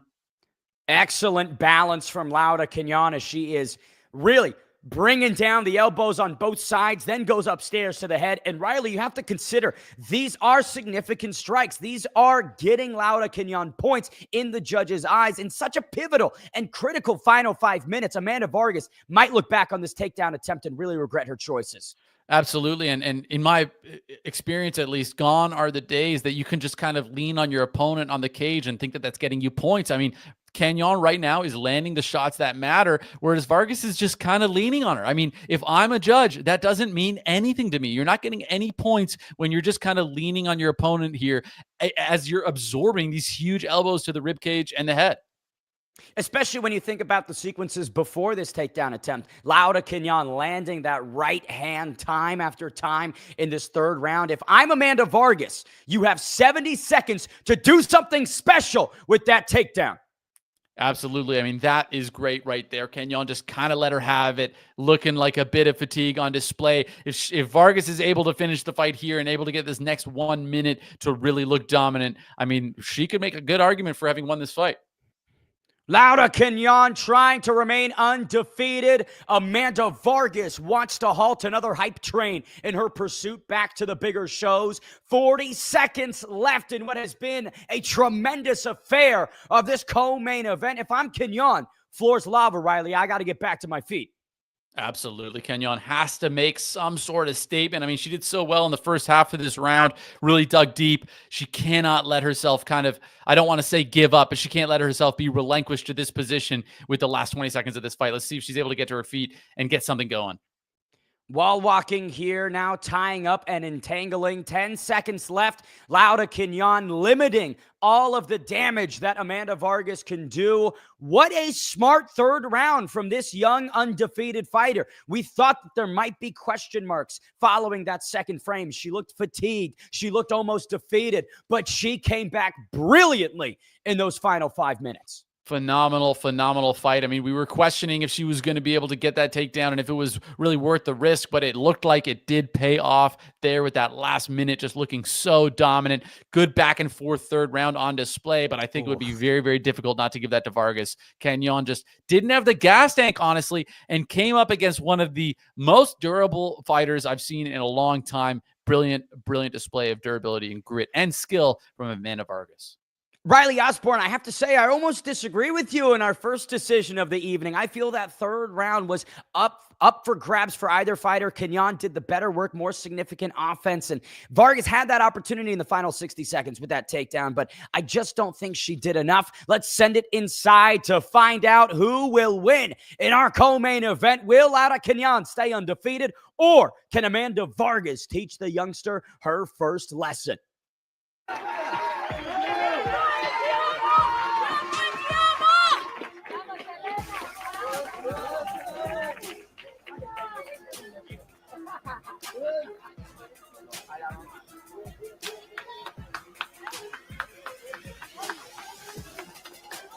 Atención, señoras y señores. Vamos al veredicto de los jueces para este combate espectacular. Señoras y señores, en el combate de las 135 libras internacional, los jueces han dado ganadora por decisión dividida a la esquina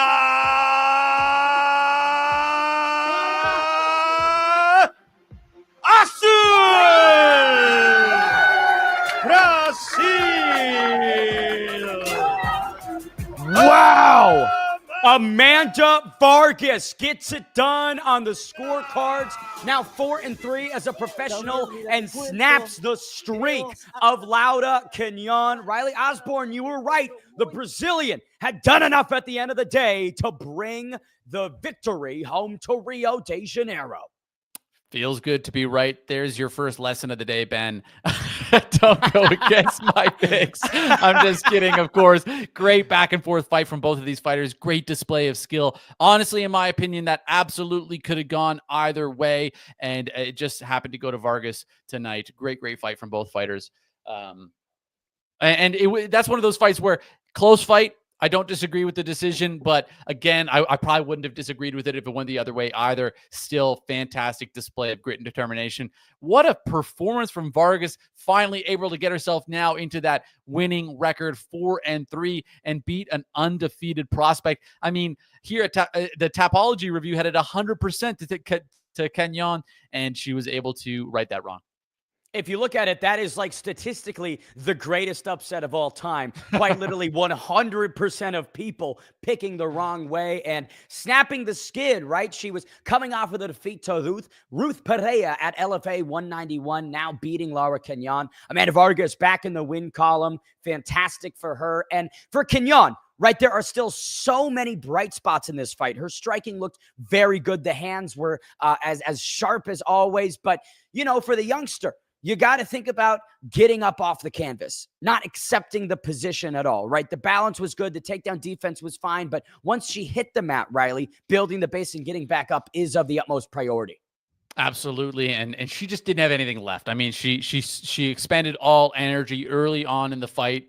Obviously had moments of success where it looked like she was going to be able to get the stoppage there, but Vargas was just too durable. And I don't think she just had the lens of experience to kind of adapt quick enough and to make sure that she changed her game plan in a way that helped her effectively not just expend all energy, and she wasn't able to. And at the end of that fight, she was clearly absolutely exhausted. And I think it was really fatigue more than anything else. And that shows that conditioning, cardio, and effective game planning can be as important as skill set in the sport of MMA. Listen, if you don't have the gas tank, then the car simply won't run, I believe. One fight left here at Empire MMA 11 and War Battleground 7. It is our main event of the evening between Fredy the Machine Marin and the nephew of UFC standout Ignacio Bahamondes, Vicente Bahamondes. What a fantastic main event we have here, Riley. I mean, the nephew of UFC standout Ignacio Bahamondes. What are you expecting here from him? Well, I imagine that they're similar in their fight styles, hopefully, because both these Bahamondes have been incredibly impressive to watch. This is, again, a guy that's trying to come here and make a statement. 3-3 versus 0-0. Somebody is making their debut here, clearly, and it's a great opportunity for him to try to start to establish that record. 3-3, you know, it's looking tight, but if you can start to change that around quickly, then this is the night to do it. I will add a small edit to the team in the truck. I believe Vicente Bahamondes is 3-0. Looking at his topology here, he has strung together pro victories over Franco Barria, Yacid Fonseca, and Manuel Bugueño. All of those finishes, he's got a spinning back kick, first round TKO, a first round rear naked choke, and then a third round stoppage in his most recent fight at War Battleground 6. So a slight correction there, 3-0 for the Bahamondes brother. But Fredy the Machine, this was an opportunity that presented itself to him on relatively short notice, right? This is his professional debut. As an amateur, he's strung together a record of 5-3, an Empire MMA veteran in his own right. He went the distance with undefeated 6-0 Victor Nieto last time out. That was May of 2024. So, you know, bit of a layoff here, 11 months on the sidelines, Riley, which we've seen can either help or hurt a fighter in their return to the cage. Absolutely. But the game is different in pro fighting than in amateur fighting. I think that it's clear here. And thank you for the correction there, because I was looking at the topology and it didn't add up, because Bahamondes has been very, very dominant in his career so far. And I think that experience, just that 3-0 in pro fighting, yeah, you can absolutely try to bridge the gap as much as possible in amateur fighting, but pro is a different game in general. And this is a great opportunity for Bahamondes to continue to excel and really start to put some wins together. 4-0 is a great record. So let's see if he can get there tonight. Especially when you have an uncle who is inside the UFC and really lighting the place on fire. Ignacio Bahamondes is becoming a household name, and especially in Latin American and Southern countries, right? Ignacio Bahamondes, you simply can't get away from him, and we'll see if his nephew can begin to pave his own path as we send it inside to our ring announcer. Estamos ya en los combates estelares de esta cartelera internacional. Atención, división de las 125 libras. Llamamos a la esquina azul al profesional de Colombia, Fredy Machín Marin.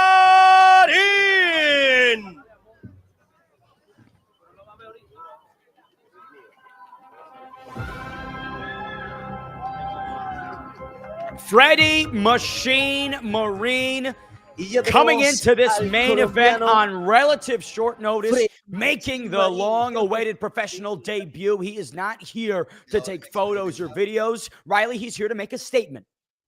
All focus, clearly aggression coming into this ring, wants to get the job done. Looks to me here like he is 15 years the elder of his opponent. So will that be a benefit or a disadvantage? We'll have yet to see. Hopefully that life experience, you could say, helps him out here in this fight, because tough challenge ahead. Absolutely. At one point in time, though, Fredy the Marine was riding a 4-fight win streak, ended his amateur career 5-2 on that type of streak. So he's used to winning. I mean, this is a guy that is very accustomed to getting the hand raised. And when you think about the challenge in front of him and the opportunity, beating a Bahamondes in the main event of this promotion, that's going to set you on a great streak.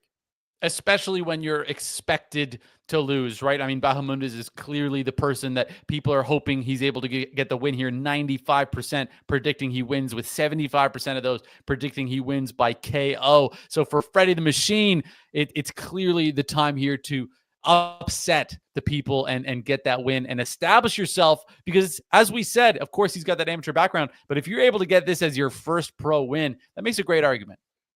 I will say, I thought for a moment ago you said he looks 15 years older than the younger Bahamondes, as in just a comment on his, maybe how he's aged. No, but he is quite literally 15 years older. Short notice, no notice needed. Here is the machine, Fredy Marin. Atención, señoras y señores, público de Chile.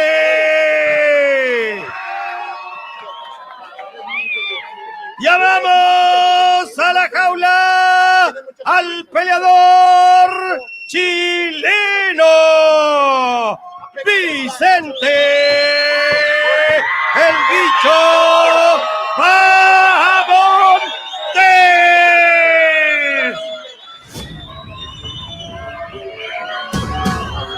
This is the man that most have ya come to hace see, ingreso the nephew of UFC standout Ignacio Bahamondes, 19 years young. It is Vicente Bahamondes, El Bicho Riley, looking to extend his undefeated pro record to 4-0. 95% of the picking audience on Tapology have selected him. I got to imagine you might be feeling the same.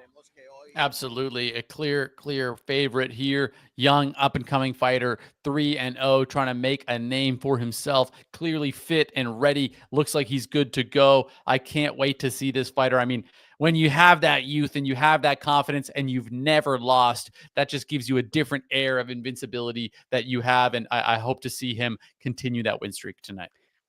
Originally slated to face Jonathan García, now taking on the machine, Fredy Marin. One of the big attributes on paper that stands out to me, Riley, is the 5 inches in height that Bahamondes will have on Marin. Absolutely. That's going to make a big difference here. He's also won all of his fights by stoppage, including his amateur bout. So I think we continue to see that aggression, that forward strength of aggression, 170 centimeters compared to 162, a clear height and reach advantage. It's going to make a big difference here in this fight because Fredy Marin, he doesn't look like he has much size on Bahamondes either, right? So when you have the height disadvantage and you really just don't have that hulking physique either, it can be very, very difficult to make up the difference. We have questions about the avenues to victory for Fredy Marin. He gets to answer them. Let's get it inside to our ring announcer. Atención, fanático de las artes marciales, amante de los deportes de contacto. Combate profesional en la división de las 125 libras. Estamos en el main card, Empire MMA número 11. Esto es Guerra Campal número 7 desde Santiago de Chile para el mundo. ¿Están listos los peleadores? ¡Está listo el público! ¡Here we go!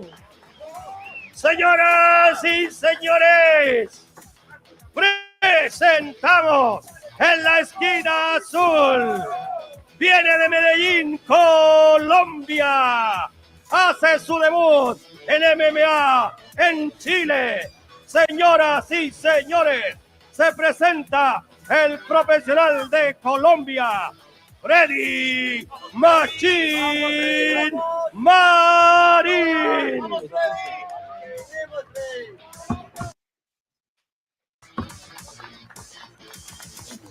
Su rival en la esquina roja es de Chile.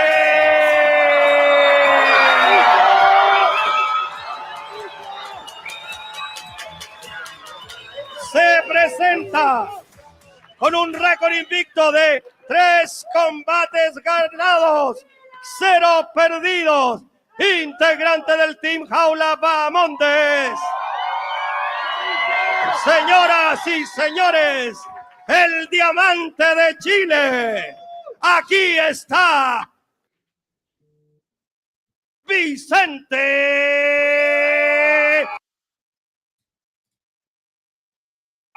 Bicho Fernando Fernández. Árbitro internacional, Tommy Santana. Y el árbitro Santana, por supuesto, poniendo ahí el control. Tony Santana, third man inside for our main event of the evening. The nephew of Ignacio Bahamondes, Vicente Bahamondes, takes on the short notice Fredy Machine Marin. Marin in the purple and blue trunks. Bahamondes in the red and black. Opens up with a body kick, Riley. Bahamondes just clearly more composed, looking very, very relaxed in there. The size advantage, the reach advantage, thundering kick to the body to kick things off. Excellent striking fundamentals clearly on display. Marin trying to mix things up and be dirty, but Bahamondes just looks like he's flowing in there, Riley. Absolutely. I mean, it looks very clear to me that Bahamondes is the more comfortable striker. Marin just trying to make up for it by kind of being a bit dynamic and maybe a bit awkward in his style. But Bahamondes doing a great job at just staying composed. Nice spinning back kick there. Oozing confidence is Bahamondes. There's another spinning kick, but the machine is able to wear it off. So far, he's stayed pretty composed. A spinning back fist, now he lands on the canvas. Bahamondes does a great job at just saying, nope, I don't want to grapple. I'm not interested in that. Just get back to his realm, get back to the feet. Nice kick, catch right there, followed by a right hand. Bahamondes just showing very, very composed, fighting for such a young fighter so far.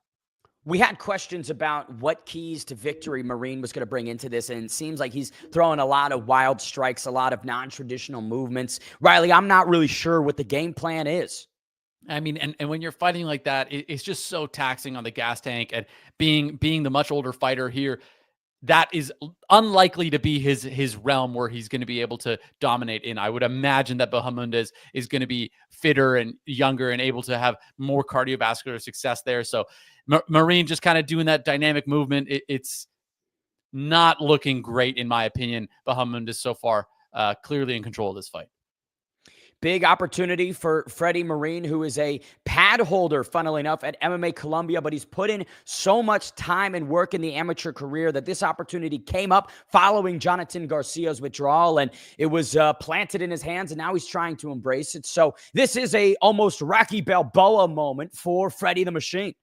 And he's clearly in shape. He's clearly fit. I mean, you can see he's prepared. He made weight. He didn't do anything improperly in his preparation, but absolutely he is trying to climb a mountain right now. And Bahamondes is showing great strength up against the cage here. Great framing too, and great positioning, not just from the head, but with control in the hands there, as you can see, and nice clean knees to the body as well. And look how close Bahamondes is. There is not an inch of space that Fredy the Machine can use to break out, but he does find his way off the cage. Marin now needs to find some respect, Riley. Absolutely, he does. His shots just aren't landing with much pop at all right now, whereas Bahamondes is clearly just the much more dangerous fighter at this point. Spinning attempt there from the Machine, trying to maybe answer some of the excitement that Bahamondes is bringing in. Good, clean, straight punches from Bahamondes. Bahamondes again going with a spinning shot. I mean, I don't really understand why he's having so much success with these nice straight punches, as you can see there. Especially as Marin is jumping up and throwing these big kicks and body shots. I mean, his hands are very low near the hips. Bahamondes can absolutely seize an opportunity here. Well, exactly, right? And the boxing of Bahamondes right now, it's not missing. As you can see there, he's going down to the body and ripping shots to the body, and then nice straight punches up top. They're all landing effectively, whereas when he's throwing those kicks, that's the only time that he's getting himself out of position. He's so composed right now. It's looking great right now, whereas Marin just so far hasn't had really anything for him. I mean, kind of winging, random spinning shots right now and kicks to try to get him off him and land something of note, but nothing so far. Beautiful control by Bahamondes, now peppering the chin of Marin. 60 seconds to go in round number one. Bahamondes again drags Fredy the Machine to the canvas, and now going to work with the right hand, Riley. Thundering shots landing. Marin trying to get up, eats a knee for his efforts there. Huge elbows landing. Is he going to be able to get the fight finished here? Bahamondes applying so much pressure.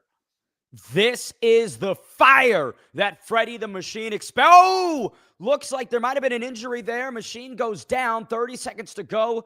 Looked like it was a knee, Riley. I'm not sure. He's standing up all right. Yeah, definitely limping there, it appears. Oh, he's moving all right now. I'm not sure what happened there. Oh! He just sits him down. This could be it. Vicente Bahamondes pounding away at the machine. Fredy Marin close to stalling out as he tries to entangle the right leg of Bahamondes. But man, this youngster has some crack in him. Just under 10 seconds left. Is Marin going to be able to make it to the finish here? Saved by the bell.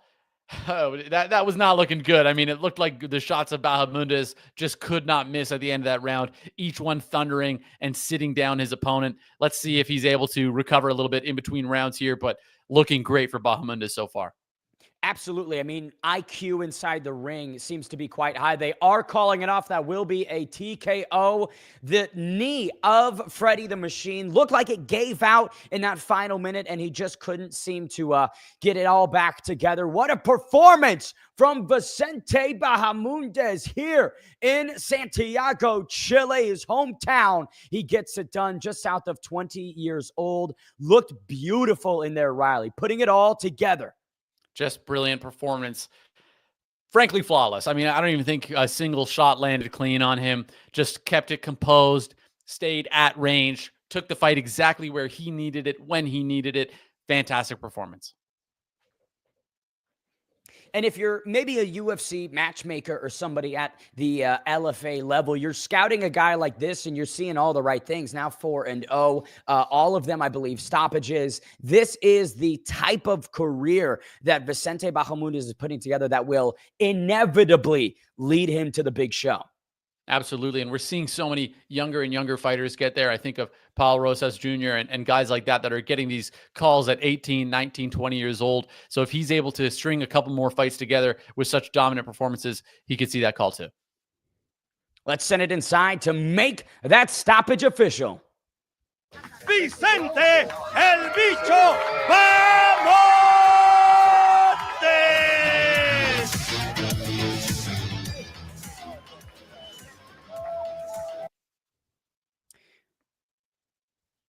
Simply not much more that you can say about that. A fantastic performance for this 19-year-old. Seemed like he found everything in there and was able to sting Fredy the Marine with beautiful kicks, excellent boxing, and forced that TKO stoppage.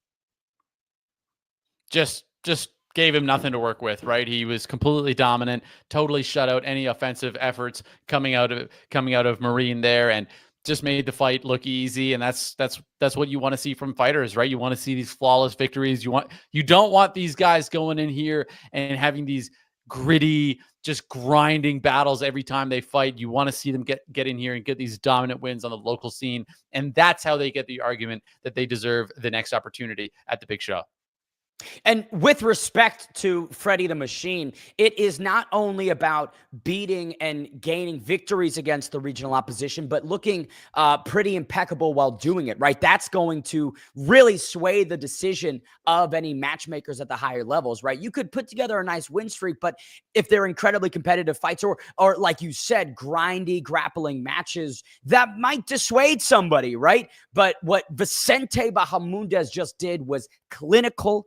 It was almost easy for him to buzz through and saw off the leg of Fredy the Marine. And now again, 4-0 as a pro, all of them stoppages. Let's give the kid a crack at the next level. Damos un fuerte aplauso a Vicente Bicho Bahamondes.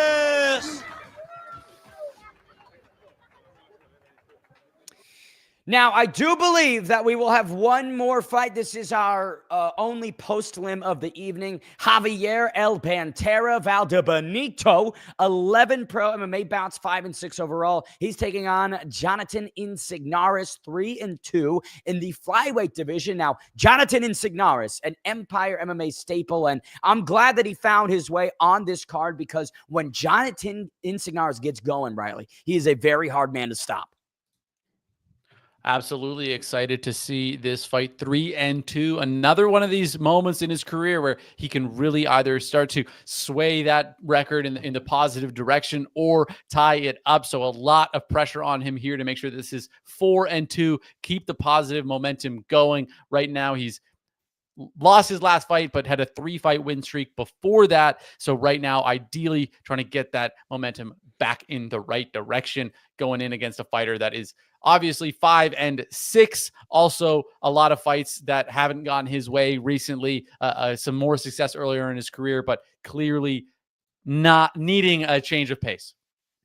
Absolutely agree with you. And I want to reiterate that tonight we have seen experience wins fights more than anything else. And while you could look at a record like 5-6 and question the lack of consistent victories, those 11 pro bouts speak for themselves. Making that walk 11 times to me is certainly something to consider. And, you know, if you are a guy like Jonathan Insignares, I have seen him in fights before. He is a firefighter. Sometimes he fights emotionally, Riley, and that can be your biggest downfall in a combat sports outing. Absolutely. And again, 13-year age difference between these two fighters. That's going to be very, very dramatically impactful here, in my opinion. I think that that's obviously been on display in the last fight, where just having such a large age gap between these two fighters can be very impactful when it comes to how they're able to perform over the entirety of the fight. Going in here, 22-year-old, yes, he's lost his last couple, but if he's able to keep this in the direction that he needs the fight to be, he could definitely find success. If you are picking this fight on Tapology, you'll see that 85% believe that Garcia will get it done against Valdebenito. We await our singular post-limb of the evening live from Santiago. Let's take it back inside the ring. Oye, main card, Imperator número 11, Guerra Campal. Somos sangre latina, guerreros del fin del mundo. Llamamos a la jaula al representante de Colombia, Jonathan Insignares.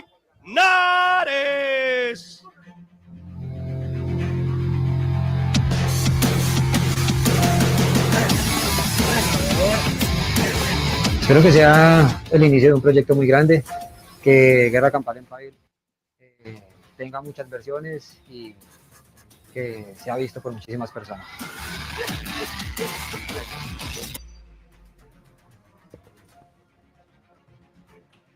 Y ya hace ingreso. Fresh off of his main event at Empire MMA 7, it is the return of Jonathan Insignares. Riley, I like to call this kid a no-quit fighter. Every moment he's inside the cage is violent. There is a will to win that is unparalleled. At one point, riding a 3-fight win streak, so we know that when Insignares gets going, Riley, he's impossible to stop. Absolutely. And, you know, we mentioned the age gap there, but 2022 was when this guy began his professional career. So still very much so at the beginning of his professional career. And in my opinion, still a lot to give. Rear naked choke victories, 2 of them, as well as a split decision. Only one of those fights going the distance. All the other fights ending in the first round. So he's definitely an all gas, no breaks kind of fighter. Absolutely. And that is kind of the, I would say, weakness and hole in the armor that Jonathan Insignares has shown, is that those first 5 minutes are a kill or be killed period for him. Once he extends past that, he can find a flow state. But where is he weakest? It's those first 5 minutes, Riley. Absolutely. But it also begs the question, if he's winning and losing in those first 5 minutes, does he really even have much of a game plan past that, right? Or is he the type of guy that just wants to get in there and get the fight done? Going in, his opponent here has lost a lot of his fights recently due to decision, and is taking the fights into those later rounds. He's also won early and just has a much more dynamic career, you could say, whereas Garcia here is pretty consistent in his approach to these fights, which is try to take him out early and often.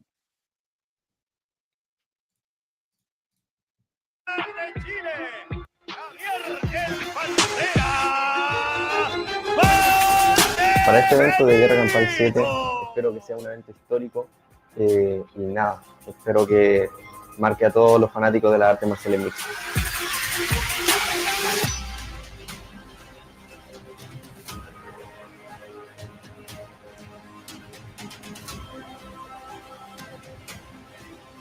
Y ya hace ingreso Javier el Looking Pantera to snap Valdebenito, a representando a three-fight Chile. losing streak. It is Javier Valdebenito, his second Empire Mixed Martial Arts appearance. And last time out, he fought Ivan Santos, came up short on the scorecards. But Riley, I do want to mention, right, this is a kid who's gone out there 3 times in Combate Global, which is one of the, I would say, consensus highest level promotions for Latin American talent. So he doesn't have the greatest record, but I would argue that he has a pretty strong strength of opposition.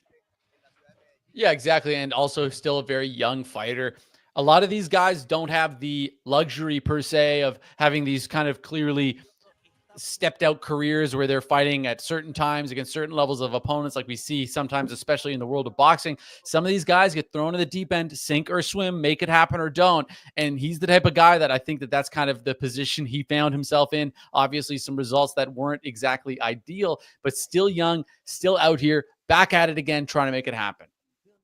I believe he is 22 years old. At least that's what I'm seeing on paper. His amateur MMA debut came in 2016. So if you do the math on that, he was 11 years old when he made his amateur MMA debut, Riley?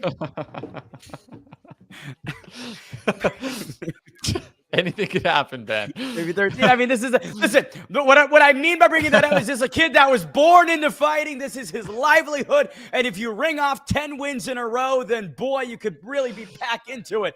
Our lone post-slim of the evening, Javier Valdebenito, 5-6 overall, representing Santiago. Jonathan Insignares, the Colombian, coming from Bogota. He will have a bit of a height and reach advantage, but again, all the experience is with Javier Valdebenito. We send it inside one final time to our ring announcer to get this action underway. Derrotas, una estatura de 1.65, un alcance de 1.69, representando a Chile y representando al team Bahamondes, Javier Valdebenito. Y nos vamos con la presentación oficial de Carlitos, la última de la noche, así que Carlitos, te queremos ver con todo. ¡Atentos, fanáticos y fanáticas de las artes marciales! Esto es Guerra Campal número 7 desde Santiago de Chile, el Cono Sur, para Chile, América y el mundo. Señoras y señores, ¿están listos los peleadores? ¡Está listo el público! ¡Estamos listos para la acción! Último combate de la noche. Presentamos en la esquina azul. Viene desde Colombia con un récord de 3 combates ganados, 2 perdidos. Representando al Centro Nacional de Combate Agua, señoras y señores, se presenta en Chile el profesional colombiano Jonathan Insignares.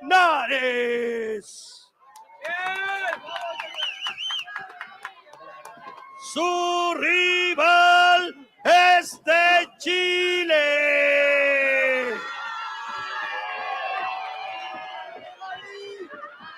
Se presenta con un récord de 5 combates ganados, 6 perdidos. Uno de los mejores peleadores jóvenes de Chile. Señoras y señores, se presenta en la jaula de Guerra Campal el crédito chileno Javier el Pantera Valdebenito. Árbitro internacional Tony Santana. Tony Santana, the third man inside for our final fight of the evening. The youngster with more experience, El Pantera, Javier Valdebenito, meets the Colombian staple, Jonathan Insignares. 3 5-minute rounds at flyweight. Riley Osborne, I'm expecting speed and quickness from these smaller statured fighters. Absolutely. Done in one is clearly the goal here for Insignares. Let's see if he's able to get it done or if it costs him. Round one underway. Insignares in the blue, Valdebenito in the red. Leg kicks early and often for Valdebenito. Valdebenito's leg kicks there thundering, looking like they really did some damage. Forced Insignares to really close the gap quickly. I don't know if that changed anything though, because that seems to be his game plan all the time. Let's see if he's able to get this fight to the ground early, as he clearly is attempting to do. Like we highlighted, the first 5 minutes are almost do or die for Jonathan Insignares. It has been his bread at times, but his butter at others, Riley. So this first round, I'd say, is crucial for him. Is butter the bad thing, Ben? I would say without bread, butter is probably not just butter. Butter by itself, I don't think anyone would say is good. Both fighters kind of canceling themselves out here on the cage. Not much happening right now. Let's see if either one is able to get some movement. Insignares, I mean, there's just not really any indication that as this fight goes deeper, he will be the benefit of that, whereas Valdebenito clearly has a bit more experience in the deeper rounds. Again, mixed results there, but both of these fighters, I think that this first frame is going to be very, very important in how the rest of this fight goes. Insignares trying to use that right leg to trap and destabilize Valdebenito. Now touching downstairs, maybe teasing a double leg or opting to go to a single leg. But like you said, Riley, this is a stalemate of a position. I don't believe either fighter is really winning here. There's no peppering shots on the inside. Nothing is gaining any points in the judge's eyes. And at separation there, it looked like Valdebenito just had a bit more tools in his closet. I mean, the leg kicks were landing. They were much faster. They were much more powerful. So I'm curious to see who this benefits as the fight goes on, because if Insignares is able to kind of limit the pop of his opponent here and kind of drain the gas tank a little bit, maybe that's a good game plan. But right now, not much action from these two fighters. Valdebenito framing with that right hand now. Looks like he's opting to isolate the neck, going for a headlock here. Maybe a guillotine from Valdebenito. This has been Insignares' losses in the past, where they were rear naked chokes. They were submissions as well as his victories. So I'm curious to see if he's able to get this. I mean, this is pretty deep. Valdebenito tightening the grip. Jonathan Insignares potentially having nowhere to go. What a squeeze by the youngster Valdebenito. But look at this. Jonathan Insignares, he is trying to fight his way through, but he's not addressing the hands, Riley. The referee is taking a close look to make sure that Insignares is still conscious. What a strange approach to this. I mean, he's really not defending against this guillotine at all.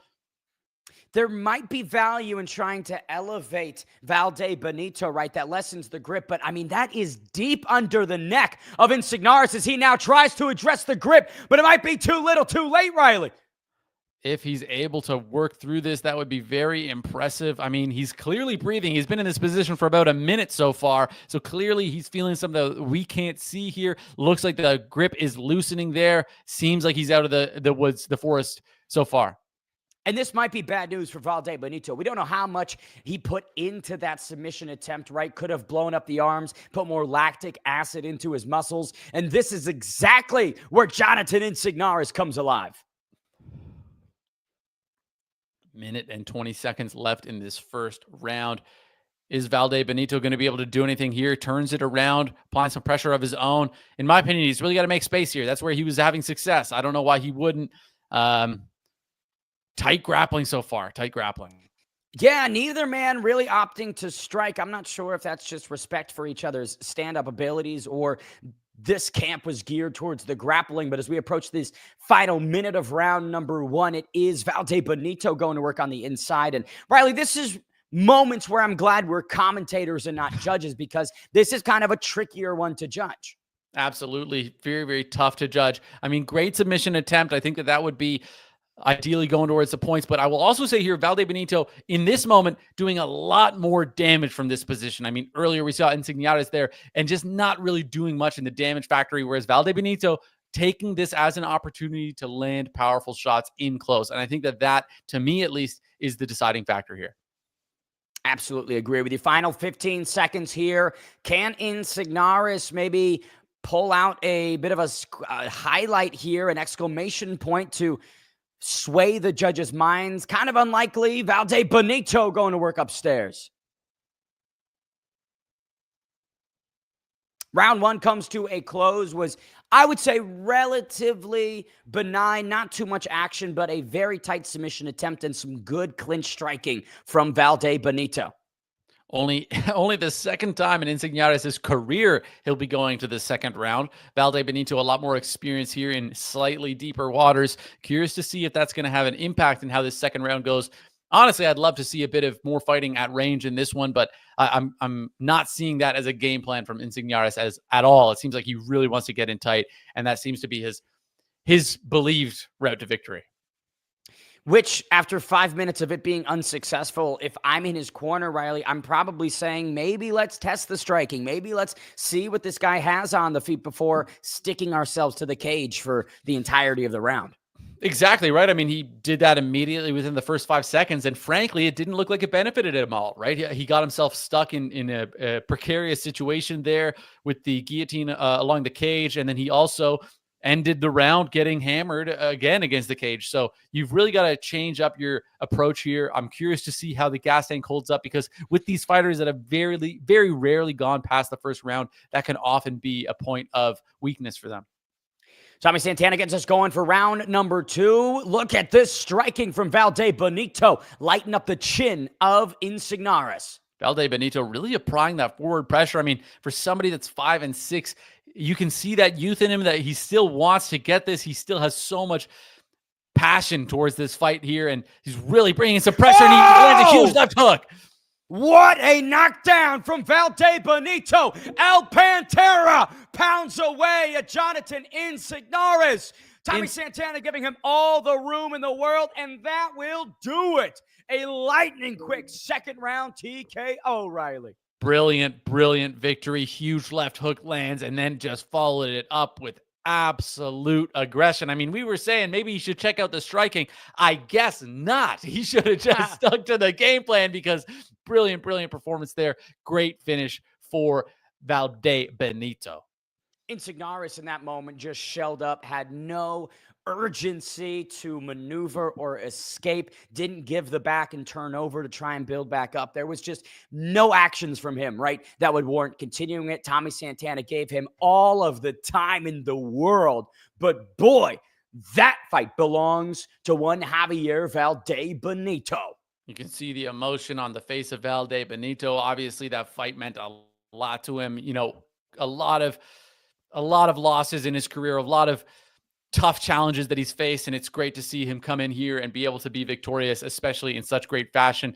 Great call from the referee. I mean, there was nothing coming back from his opponent there. Just shelled up, clearly very, very hurt on the ground. Let's send it in to get this fight official. De Guerra Campal, ganador a los 38 segundos por nocaut técnico, el chileno Javier el Pantera Valdebenito. And new, what a finish by the champion, Javier Valdebenito. That is his 5th TKO victory, and so much style in that left hook, Riley.